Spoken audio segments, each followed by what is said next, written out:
दयानंद सरस्वती महर्षि दयानंद सरस्वती आर्य समाज के संस्थापक व समाज सुधारक 1824-1883 थे।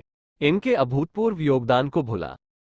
दयानंद सरस्वती 1824-1883 आधुनिक भारत के चिंतक तथा आर्य समाज के संस्थापक थे। उनके बचपन का नाम मूलशंकर था। उन्होंने वेदों के प्रचार के लिए मुंबई में आर्य समाज की स्थापना की। वेदों की ओर लौटो, यह उनका ही प्रमुख नारा था। उन्होंने कर्म सिद्धांत, पुनर्जन्म तथा संन्यास को अपने दर्शन के स्तंभ बनाया। उन्होंने ही सबसे पहले 1876 में स्वराज्य का नारा दिया, जिसे बाद में लोकमान्य तिलक ने आगे बढ़ाया। प्रथम जनगणना के समय स्वामी जी ने आगरा से देश के सभी आर्य समाजों को यह निर्देश भिजवाया कि सब सदस्य अपना धर्म, सनातन धर्म, लिखवाएं। सामान्य तथ्य महर्षि दयानंद सरस्वती जन्म, प्रारंभिक जीवन। दयानंद सरस्वती का जन्म 12 फरवरी टंकारा में सन 1824 में मोरबी, मुंबई की मोरबी रियासत के पास काठियावाड़ क्षेत्र, जिला राजकोट, गुजरात में हुआ था। उनके पिता का नाम करशनजी लालजी तिवारी और मां का नाम यशोदाबाई था। उनके पिता एक कर कलेक्टर होने के साथ ब्राह्मण कुल के समृद्ध और प्रभावशाली व्यक्ति थे। इनका जन्म धनु राशि और मूल नक्षत्र में होने से स्वामी दयानंद सरस्वती का बाल्यावस्था में नाम मूलशंकर रखा गया। उनका प्रारंभिक जीवन बहुत आराम से बीता। दयानंद सरस्वती की माता वैष्णव थी, जबकि उनके पिता शैव मत के अनुयायी थे। आगे चलकर विद्वान बनने के लिए वे संस्कृत, वेद, शास्त्रों व अन्य धार्मिक पुस्तकों के अध्ययन में लग गए। महाशिवरात्रि को बोध शिव के पक्के भक्त बालक मूलशंकर को उनके पिता ने महाशिवरात्रि के अवसर पर व्रत रखने को कहा। शिव मंदिर में रात्रि में बालक ने चूहों को शिवलिंग पर उत्पात मचाते देखा तो उसको बोध हुआ कि यह वो शंकर नहीं है जिसकी कथा उसे सुनाई गई थी। इसके बाद मूलशंकर मंदिर से घर चला गया और उसके मन में सच्चे शिव के प्रति जिज्ञासा उठी। गृह त्याग, अपनी छोटी बहन और चाचा की हैजे के कारण हुई मृत्यु से वे जीवन मरण के अर्थ पर गहराई से सोचने लगे और ऐसे प्रश्न करने लगे जिससे उनके माता पिता चिंतित रहने लगे।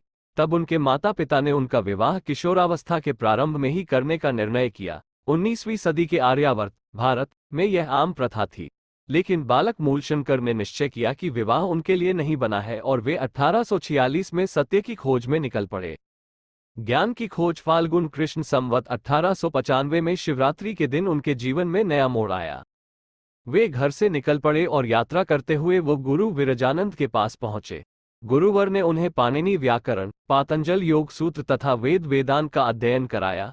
गुरु दक्षिणा में उन्होंने मांगा, विद्या को सफल कर दिखाओ, परोपकार करो, मत मतांतरों की अविद्या को मिटाओ, वेद के प्रकाश से इस अज्ञान रूपी अंधकार को दूर करो, वैदिक धर्म का आलोक सर्वत्र विकीर्ण करो, यही तुम्हारी गुरु दक्षिणा है।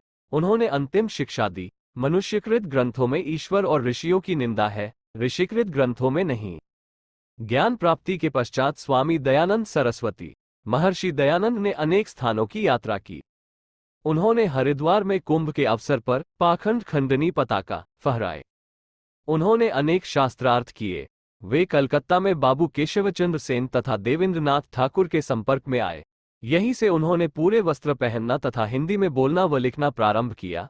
यहीं उन्होंने तत्कालीन वायसराय को कहा था, मैं चाहता हूं विदेशियों का राज्य भी पूर्ण सुखदायक नहीं है, परंतु भिन्न भिन्न भाषा, पृथक पृथक शिक्षा, अलग अलग व्यवहार का छूटना अति दुष्कर है। बिना इसके छूटे परस्पर का व्यवहार पूरा उपकार और अभिप्राय सिद्ध होना कठिन है। आर्य समाज की स्थापना ओम ओ तीन म को आर्य समाज में ईश्वर का सर्वोत्तम और उपयुक्त नाम माना जाता है। महर्षि दयानंद ने चैत्र शुक्ल प्रतिपदा संवत 1932 सन 1875 को गिरगांव मुंबई में आर्य समाज की स्थापना की। आर्य समाज के नियम और सिद्धांत प्राणी मात्र के कल्याण के लिए है। संसार का उपकार करना इस समाज का मुख्य उद्देश्य है, अर्थात शारीरिक, आत्मिक और सामाजिक उन्नति करना। वैचारिक आंदोलन, शास्त्रार्थ एवं व्याख्यान वेदों को छोड़कर कोई अन्य धर्मग्रंथ प्रमाण नहीं है। इस सत्य का प्रचार करने के लिए स्वामी जी ने सारे देश का दौरा करना प्रारंभ किया और जहां जहां वे गए प्राचीन परंपरा के पंडित और विद्वान उनसे हार मानते गए। संस्कृत भाषा का उन्हें अगाध ज्ञान था। संस्कृत में वे धारा प्रवाह बोलते थे, साथ ही वे प्रचंड तार्किक थे। उन्होंने ईसाई और मुस्लिम धर्मग्रंथों का भली भांति अध्ययन मंथन किया था। अतएव अपने चेलों के संग मिलकर उन्होंने तीन मोर्चों पर संघर्ष आरंभ कर दिया। 2 मोर्चे तो ईसाईयत और इस्लाम के थे, किंतु तीसरा मोर्चा सनातन धर्मी हिंदुओं का था। दयानंद ने बुद्धिवाद की जो मशाल जलाई थी, उसका कोई जवाब नहीं था। समाज सुधार के कार्य महर्षि दयानंद का समाज सुधार में व्यापक योगदान रहा। महर्षि दयानंद ने तत्कालीन समाज में व्याप्त सामाजिक कुरीतियों तथा अंधविश्वासों और रूढ़ियों, बुराइयों व पाखंडों का खंडन व विरोध किया। उनके ग्रंथ सत्यार्थ प्रकाश में समाज को आध्यात्म और आस्तिकता से परिचित कराया। वे योगी थे तथा प्राणायाम पर उनका विशेष बल था। वे सामाजिक पुनर्गठन में सभी वर्णों तथा स्त्रियों की भागीदारी के पक्षधर थे। उनमें न केवल देशभक्ति की भावना दिखाई देती थी, बल्कि वह तो 1857 के स्वतंत्रता संग्राम में भाग लेने वाले अग्रिम लोगों में थे। सामाजिक कुरीतियों का विरोध, जन्म, जातिवाद, छुआछूत, बाल विवाह, बहुविवाह, सती प्रथा, मृतक श्राद्ध, पशु बलि, नर बलि, पर्दा प्रथा, देवदासी प्रथा, वेश्यावृत्ति, शवों को दफनाना या नदी में बहाना, मृत बच्चों को दफनाना, समुद्र यात्रा का निषेध का खंडन, समाज सुधार के कार्य, गुण कर्म स्वभाव आधारित वर्ण व्यवस्था का समर्थन, शुद्धि आंदोलन, दलितों उद्धार, विधवा विवाह, अंतरजातीय विवाह, सर्व शिक्षा अभियान, नारी सशक्तिकरण, नारी को शिक्षा का अधिकार, सबको वेद पढ़ने का अधिकार, गुरुकुल शिक्षा, प्रथम हिंदू अनाथालय की स्थापना, प्रथम गौशाला की स्थापना, स्वदेशी आंदोलन, हिंदी भाषा का समर्थन, हत्या के षड्यंत्र। 1863 में गुरु विरजानंद के पास अध्ययन पूर्ण होने के बाद लगभग 20 वर्षों के कार्यकाल में दयानंद सरस्वती की हत्या व अपमान के लगभग 44 प्रयास हुए, जिसमें से 17 बार विभिन्न माध्यमों से विष देकर प्राणहरण के प्रयास हुए। अंतिम प्रयास स्वामी जी की मृत्यु जिन परिस्थितियों में हुई, उससे भी यही आभास मिलता है कि उसमें निश्चित ही अंग्रेजी सरकार का कोई षड्यंत्र था। स्वामी जी की मृत्यु 30 अक्टूबर 1883 को दीपावली के दिन संध्या के समय हुई थी। उन दिनों वे जोधपुर नरेश महाराज जसवंत सिंह के निमंत्रण पर जोधपुर गए हुए थे। वहां उनके नित्य ही प्रवचन होते थे। यदा कदा महाराज जसवंत सिंह भी उनके चरणों में बैठकर वहां उनके प्रवचन सुनते। 2-4 बार स्वामी जी भी राज्य महलों में गए। वहां पर उन्होंने नन्ही नामक वेश्या का अनावश्यक हस्तक्षेप और महाराज जसवंत सिंह पर उसका अत्यधिक प्रभाव देखा। स्वामी जी को ये बहुत बुरा लगा। उन्होंने महाराज को इस बारे में समझाया तो उन्होंने विनम्रता से उनकी बात स्वीकार कर ली और नन्ही से संबंध तोड़ लिए। इससे नन्ही स्वामी जी के बहुत अधिक विरुद्ध हो गई। उसने स्वामी जी के रसोइये कलिया उर्फ जगन्नाथ को अपनी तरफ मिलाकर उनके दूध में पिसा हुआ कांच डलवा दिया। थोड़ी ही देर बाद स्वामी जी के पास आकर अपना अपराध स्वीकार कर लिया और उसके लिए क्षमा मांगी। उदार हृदय स्वामी जी ने उसे राह खर्च और जीवन यापन के लिए 500 रुपये देकर वहां से विदा कर दिया ताकि पुलिस उसे परेशान न करे। बाद में जब स्वामी जी को जोधपुर के अस्पताल में भर्ती करवाया गया तो वहां संबंधित चिकित्सक भी शक के दायरे में रहा। उस पर आरोप था कि वह औषधि के नाम पर स्वामी जी को हल्का विष पिलाता रहा। बाद में जब स्वामी जी की तबीयत बहुत खराब होने लगी तो उन्हें अजमेर के अस्पताल में लाया गया, मगर तब तक काफी विलंब हो चुका था। स्वामी जी को बचाया नहीं जा सका। इस संपूर्ण घटनाक्रम में आशंका यही है कि वेश्या को उभारने तथा चिकित्सक को बरगलाने का कार्य अंग्रेजी सरकार के इशारे पर किसी अंग्रेज अधिकारी ने ही किया। अन्यथा एक साधारण वेश्या के लिए यह संभव नहीं था कि केवल अपने बलबूते पर स्वामी दयानंद सरस्वती जैसे सुप्रसिद्ध और लोकप्रिय व्यक्ति के विरुद्ध ऐसा षड्यंत्र कर सके। बिना किसी प्रोत्साहन और संरक्षण के चिकित्सक भी ऐसा दुस्साहस नहीं कर सकता था। अंतिम शब्द महर्षि की मृत्यु 30 अक्टूबर 1883 में अजमेर में हुई थी। स्वधर्म, स्वभाषा, स्वराष्ट्र, स्वसंस्कृति और स्वदेशोन्नति के अग्रदूत स्वामी दयानंद जी का शरीर सन 1883 में दीपावली के दिन पंचतत्व में विलीन हो गया और वे अपने पीछे छोड़ गए एक सिद्धांत, कृण्वन्तो विश्वमार्यम, अर्थात सारे संसार को श्रेष्ठ मानव बनाओ। उनके अंतिम शब्द थे, प्रभु तूने अच्छी लीला की, आपकी इच्छा पूर्ण हो। जीवन चरित्र का लेखन महर्षि के साहित्य के साथ साथ उनका जीवन चरित्र भी अत्यंत प्रेरणास्पद है। महर्षि पर अनेकों व्यक्तियों ने जीवन चरित्र लिखा, जिनमें पंडित लेखाराम, सत्यानंद आदि प्रमुख हैं। किंतु बंगाली सज्जन बाबू श्री देवेंद्रनाथ मुखोपाध्याय के द्वारा बंगाली भाषा में लिखे गए दयानंद चरित्र की यह विशेषता है कि देवेंद्रनाथ मुखोपाध्याय जी स्वयं आर्य समाजी नहीं थे, फिर भी अत्यंत श्रद्धावान होकर उन्होंने 15-16 वर्ष लगातार और सहस्रों रुपया व्यय करके ऋषि जीवन की सामग्री को एकत्र करके उन्होंने महर्षि की प्रामाणिक और क्रमबद्ध जीवनी को लिखा। इस जीवनी के लेखन का कार्य दैवयोग से पूर्ण नहीं हो पाया तथा देवेंद्रनाथ जी की असामयिक मृत्यु हो गई। तत्पश्चात पम, लेखाराम और सत्यानंद द्वारा संग्रहित सामग्री की सहायता से पम, घासीराम ने इसे पूर्ण किया। यह महर्षि की अत्यंत प्रामाणिक जीवनी है। पंडित लेखाराम का अनुसंधान विशेषकर पंजाब, यूपी और राजस्थान तक ही सीमित रहा। मुंबई और बंगाल प्रांत में न उन्होंने अधिक भ्रमण किया और न अधिक अनुसंधान किया। अतः इन दोनों प्रांतों की घटनाओं का उनके ग्रंथ में उतना विशद वर्णन नहीं है जितना पंजाब और यूपी तथा राजस्थान की घटनाओं का है। देवेंद्रनाथ जी के ग्रंथ में मुंबई और बंगाल का भी विस्तृत वर्णन है। स्वामी दयानंद के योगदान के बारे में महापुरुषों के विचार। डॉक्टर भगवान दास ने कहा था कि स्वामी दयानंद हिंदू पुनर्जागरण के मुख्य निर्माता थे। श्रीमती एनी बेसेंट का कहना था कि स्वामी दयानंद पहले व्यक्ति थे जिन्होंने आर्यावर्त भारत आर्यावर्तियों भारतीयों के लिए की घोषणा की। सरदार पटेल के अनुसार भारत की स्वतंत्रता की नींव वास्तव में स्वामी दयानंद ने डाली थी। पट्टाभी सीतारमैया का विचार था कि गांधी जी राष्ट्रपिता है, पर स्वामी दयानंद राष्ट्रपितामह है। फ्रेंच लेखक रोमान रोला के अनुसार स्वामी दयानंद राष्ट्रीय भावना और जन जागृति को क्रियात्मक रूप देने में प्रयत्नशील थे। अन्य फ्रेंच लेखक रिचर्ड का कहना था कि ऋषि दयानंद का प्रादुर्भाव लोगों को कारागार से मुक्त कराने और जाति बंधन तोड़ने के लिए हुआ था। उनका आदर्श है आर्यावर्त, उठ जाग आगे बढ़, समय आ गया है, नए युग में प्रवेश कर। स्वामी जी को लोकमान्य तिलक ने स्वराज्य और स्वदेशी का सर्वप्रथम मंत्र प्रदान करने वाले जाजलेमान नक्षत्र थे दयानंद।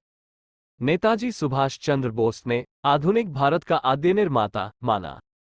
अमेरिका की मदाम ब्लिवेट्स्की ने आदि शंकराचार्य के बाद बुराई पर सबसे निर्भीक प्रहारक माना। सैयद अहमद खां के शब्दों में स्वामी जी ऐसे विद्वान और श्रेष्ठ व्यक्ति थे जिनका अन्य मतावलंबी भी सम्मान करते थे। वीर सावरकर ने कहा, महर्षि दयानंद संग्राम के सर्वप्रथम योद्धा थे। लाला लाजपत राय ने कहा, स्वामी दयानंद ने हमें स्वतंत्र विचारना, बोलना और कर्तव्य पालन करना सिखाया। लेखन व साहित्य। स्वामी दयानंद सरस्वती ने कई धार्मिक व सामाजिक पुस्तकें अपनी जीवन काल में लिखी। प्रारंभिक पुस्तकें संस्कृत में थीं, किंतु समय के साथ उन्होंने कई पुस्तकों को आर्य भाषा हिंदी में भी लिखा, क्योंकि आर्य भाषा की पहुंच संस्कृत से अधिक थी। हिंदी को उन्होंने आर्य भाषा का नाम दिया था। उत्तम लेखन के लिए आर्य भाषा का प्रयोग करने वाले स्वामी दयानंद अग्रणी व प्रारंभिक व्यक्ति थे। यदि ऋषि दयानंद सरस्वती के ग्रंथों व विचारों, यद्यपि ये विचार ऋषि के स्वयं द्वारा निर्मित थे अपितु वेद द्वारा प्रदत्त थे, पर चला जाए तो राष्ट्र पुनः विश्वगुरु गौरवशाली, वैभवशाली, शक्तिशाली, स्मंपनशाली, सदाचारी और महान बन जाए। स्वामी दयानंद सरस्वती की मुख्य कृतियां निम्नलिखित हैं।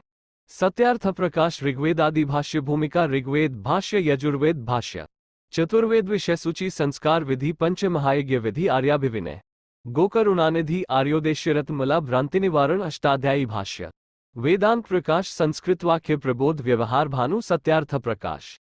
मुख्य लेख। सत्यार्थ प्रकाश। सत्यार्थ प्रकाश स्वामी दयानंद की सर्वोत्तम कृति है। ये 14 समुल्लासों में रचा गया है। इसके प्रथम 10 समुल्लासों में सनातन वैदिक धर्म का प्रतिपादन किया गया है और अंतिम 4 समुल्लासों में देशी विदेशी मतांतरों की समीक्षा की गई है। आर्योदेश्य रत्नमला। मुख्य लेख। आर्योदेश्य रत्नमला। 1873 में आर्योदेश्य रत्नमला नामक पुस्तक प्रकाशित हुई, जिसमें स्वामी जी ने 100 शब्दों की परिभाषा वर्णित की है। इनमें से कई शब्द आम बोलचाल में आते हैं पर उनके अर्थ रूढ़ हो गए हैं। उदाहरण के लिए ईश्वर, धर्म, कर्म आदि। इनको परिभाषित करके इनकी व्याख्या इस पुस्तक में है। इस लघु पुस्तिका में 8 पृष्ठ है। गोकरुणानिधि। मुख्य लेख। गोकरुणानिधि 1881 में स्वामी दयानंद ने गोकरुणानिधि नामक पुस्तक प्रकाशित की, जो कि गोरक्षा आंदोलन को स्थापित करने में प्रमुख भूमिका निभाने का श्रेय भी लेती है। इस पुस्तक में उन्होंने सभी समुदाय के लोगों को अपने प्रतिनिधि सहित गोकृष्यादि रक्षा समिति की सदस्यता लेने को कहा है, जिसका उद्देश्य पशु व कृषि की रक्षा है। आधुनिक पर्यावरणवादियों के समान यहाँ विचार व्यक्त किए गए हैं। इस पुस्तक में समीक्षा, नियम व उपनियम है तथा प्रमुखतः पशुओं को न मारकर उनका पालन करने में होने वाले लाभ वर्णित किए गए हैं।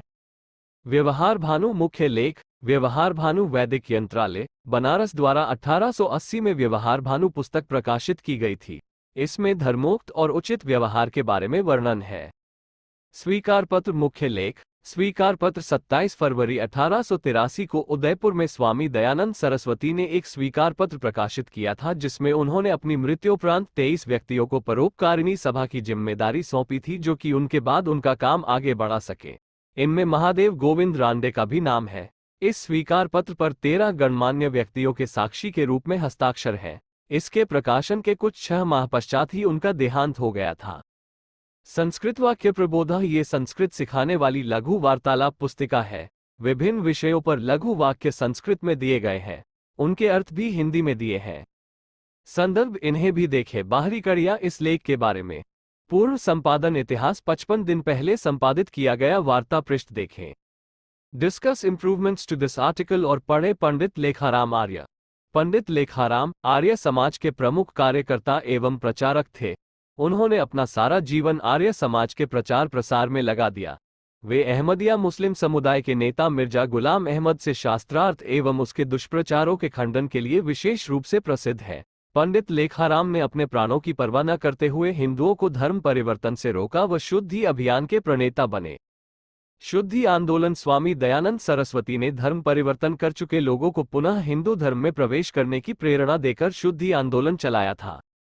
इस आंदोलन के तहत लाखों मुसलमानों तथा ईसाइयों की शुद्धि कराकर सत्य सनातन वैदिक धर्म में वापसी कराई थी। 11 फरवरी 1923 को स्वामी श्रद्धानंद ने भारतीय शुद्धि सभा की स्थापना की और शुद्धि का कार्य आरंभ किया था। शुद्धि का उद्देश्य धार्मिक था, न कि राजनैतिक। हिंदू समाज में समानता उनका लक्ष्य था। अछूतोद्धार, शिक्षा एवं नारी जाति में जागरण कर स्वामी श्रद्धानंद एक महान समाज की स्थापना करना चाहते थे। गुरुदत्त विद्यार्थी पंडित गुरुदत्त विद्यार्थी महर्षि दयानंद सरस्वती के अनन्य शिष्य एवं कालांतर में आर्य समाज के प्रमुख नेता थे। उनकी गिनती आर्य समाज के 5 प्रमुख नेताओं में होती है। उन्होंने डीएवी कॉलेजों की स्थापना में अग्रणी भूमिका निभाई। 26 वर्ष की अल्पायु में ही उनका देहांत हो गया, किंतु उतने ही समय में उन्होंने अपनी विद्वता की छाप छोड़ी और अनेकानेक विद्वतापूर्ण ग्रंथों की रचना की।